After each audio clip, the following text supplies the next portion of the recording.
కాంతార మూవీకి అయితే top nap collections వచ్చేస్తున్నాయి friends. Cinema break even target తెలుగులో చూసుకున్నట్లయితే 40 కోట్లు, ఇప్పటికే 15 కోట్లు అయితే వసూలు చేసింది. ఓవరాల్గా 65 కోట్ల నెట్ కలెక్షన్స్ అంటే 130 కోట్ల గ్రాస్ని అయితే వసూలు చేసి చూపించింది. సినిమాకి పెట్టినటువంటి పెట్టుబడి 125 కోట్లు. వన్ డేలోనే ఆఫ్ కలెక్షన్ చూపించింది. ఇవాళ మొత్తం కలెక్షన్స్ కంప్లీట్ చేసి బ్రేక్ ఈవెన్ని కంప్లీట్ చేసి హిట్ దిశగా వెళ్ళింది అనేటటువంటిది క్లారిటీగా అర్థమవుతుంది.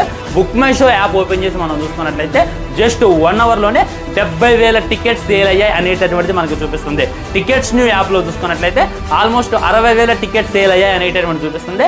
డిస్ట్రిక్ట్ జొమాటోలో చూసుకున్నట్లయితే అక్కడ ఒక 40,000, అంటే జస్ట్ 1 అవర్లోనే సినిమా లక్షల్లో టికెట్లు అయితే సేల్ అవుతుంది. దీనివల్ల జరిగేటటువంటిది ఏంటంటే ఇంకా భయంకరమైనటువంటి కలెక్షన్స్ రావచ్చు. ఇవాళ వీకెండ్ కాదు అయినా కానీ ఈ రేంజ్లో కలెక్షన్స్, ఈ రేంజ్లో టికెట్ సేల్ జరుగుతుందంటే ఇంకా ముందు ఇంకా బాగా వస్తాయి అనేటటువంటిది క్లారిటీగా అర్థమవుతుంది.